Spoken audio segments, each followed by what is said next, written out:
Picture this. You're trapped in a deadly game where the only way to survive is by outlasting the competition, no matter what it takes. Now, imagine one of your fellow contestants is a man known as Thanos, a ruthless and intimidating figure in Squid Game, Season 2.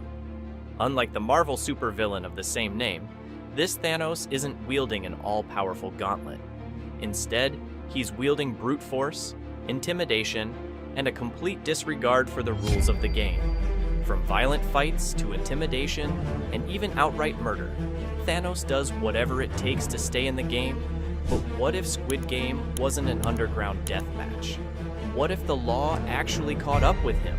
In this breakdown, we'll go through everything Thanos did, compare it to real South Korean laws, and figure out exactly how long he'd be behind bars if justice was served.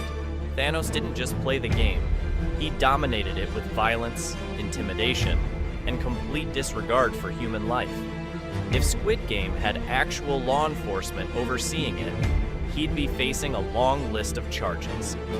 Let's break down the biggest ones. From the moment Thanos entered the game, he made it clear he wasn't afraid to get physical. Whether it was shoving weaker contestants out of his way, throwing punches in heated arguments, or using brute force to eliminate rivals, his violent streak was impossible to ignore. One of the most notable moments was the bathroom fight scene, where he brutally beat another contestant over stolen food. In South Korea, assault and battery are serious crimes, punishable by up to 5 years in prison or a fine of 10 million KRWs, about $7,500 US. If the attack results in serious injuries, the sentence could go up to 10 years.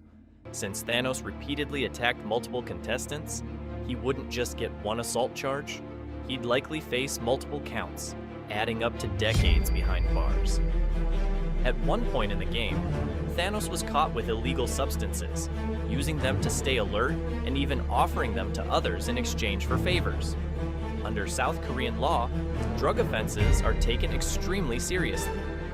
Possession alone can lead to at least 6 months to 5 years in prison, while distribution can result in a life sentence. Even though the game's setting is lawless, in the real world, drug-related offenses carry harsh penalties, and given the circumstances, Thanos could be looking at several years added to his sentence just for this crime. Thanos took Squid Game's eliminate the competition mindset to a whole new level, literally. Whether it was pushing a player off a ledge, strangling an opponent in a one-on-one fight, or using psychological manipulation to drive someone to their breaking point, he was responsible for multiple deaths. In South Korea, murder carries a minimum sentence of 10 years in prison, with the possibility of life imprisonment or even the death penalty in extreme cases. Given that Thanos intentionally killed multiple people, his sentence would likely be on the harsher side. Stacking up multiple murder charges, along with his history of violence, would make it nearly impossible for him to escape a life sentence, or worse. Even though Squid Game operates outside the law, if Thanos' crimes were brought to trial in the real world, South Korean law would determine his fate. Let's look at how the legal system would handle his actions. South Korea has strict laws when it comes to violent crimes. Assault, drug possession, and especially murder carry severe penalties. Under the Criminal Act of South Korea, repeated assault and battery could land someone in prison for up to 10 years, and drug offenses, even small-scale possession, are punishable by at least 6 months to several years in prison. But Thanos' most serious charge would be murder. South Korean law states that intentional murder carries a minimum of 10 years in prison and can result in life imprisonment or even the death penalty. Since Thanos committed multiple murders in cold blood, he'd be looking at the harshest sentence possible. One complication is that Squid Game itself is an illegal operation. Contestants voluntarily enter the game, and the organizers cover up all evidence of what happens inside. This raises a major legal question.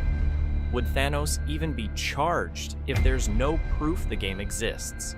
If the authorities dismantled Squid Game and exposed its crimes, every contestant, survivors included, could be investigated. Thanos, with his violent record, would be among the first to face prosecution. Even if he argued that he was forced to commit crimes for survival, South Korean courts don't typically allow duress as a defense for murder. He could try to claim self-defense, but given his clear aggression, it likely wouldn't hold up. Now that we know the charges against Thanos, the next step is figuring out how the court would determine his punishment. Courts consider aggravating factors, things that make the crime worse, and mitigating factors, things that might reduce the sentence. Several aspects of Thanos' crimes would make his sentence more severe. Multiple murders. Killing more than one person automatically increases the likelihood of a life sentence or even the death penalty under South Korean law. Premeditation. Thanos didn't kill in self-defense. He strategically eliminated his opponents. Courts take planned murders much more seriously than impulsive ones. Extreme violence. His methods weren't just deadly, they were brutal. The more violent the crime, the harsher the punishment. Lack of remorse. If Thanos showed no regret or even enjoyed his crimes, a judge would be less likely to show leniency. Criminal history. If he had a record of violence before Squid Game, it would add years to his sentence. With all these factors combined, Thanos would likely face life in prison or even capital punishment. Could anything reduce Thanos' sentence? Maybe, but it's a long shot. Coercion or duress. If he could prove he was forced to kill under threat of death, a court might show some leniency. However, South Korea rarely accepts this as a defense for murder. Psychological state. A defense lawyer could argue that the stress of Squid Game caused him to act irrationally. If diagnosed with a severe mental illness, he might avoid the death penalty, but would still face decades behind bars. Plea deal. If he cooperated with authorities to expose Squid Game's organizers, he could reduce his sentence, but he'd still serve time. Realistically, even with these factors, Thanos wouldn't escape a long prison sentence. The best case scenario? A reduced life sentence with the possibility of parole after decades. To understand what Thanos' sentence might look like in reality, let's compare his crimes to real-world cases and other fictional characters who committed similar acts. South Korea has harsh penalties for violent crimes, especially murder. One relevant case is Yoo Young-chul, a serial killer who murdered 20 people. He received the death penalty, even though South Korea hasn't carried out an execution since 1997. In another case, Cho Do-soon, a man convicted of a brutal assault on a child, received only 12 years in prison, a sentence many South Koreans protested for being too lenient. However, his crime wasn't murder, which is why his sentence was shorter. Looking at these examples, Thanos, who committed multiple murders with extreme violence, would likely receive life in prison or the death penalty, with little chance of release. In other fictional settings, characters who commit mass murder and extreme violence usually face severe consequences. For example, in the Hunger Games, Kato, a ruthless competitor, meets a violent end rather than facing legal consequences. In Battle Royale, contestants who break the rules by attacking outside the game structure face immediate execution. In Squid Game Season 1, Jang Deok-soo, the most violent contestant, is eventually killed by another player, preventing any legal consequences. If Squid Game followed real-world laws, Thanos' punishment would be much clearer: a lifelong prison sentence with little chance of release, or, in extreme cases, the death penalty. If Squid Game were real and the South Korean legal system got involved, Thanos wouldn't just walk away. His list of crimes, assault, drug possession, and multiple murders, would guarantee one of the harshest sentences possible. With multiple aggravating factors, including premeditated killings and extreme violence, Thanos would likely receive life in prison or even the death penalty.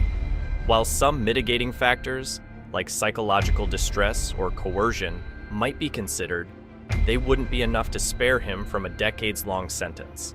Real-life cases in South Korea show that serial killers and violent criminals often faced life sentences or capital punishment, making it very likely that Thanos would never see freedom again. If Squid Game had a legal aftermath, he wouldn't be fighting for survival in the arena anymore. He'd be fighting for his life in court.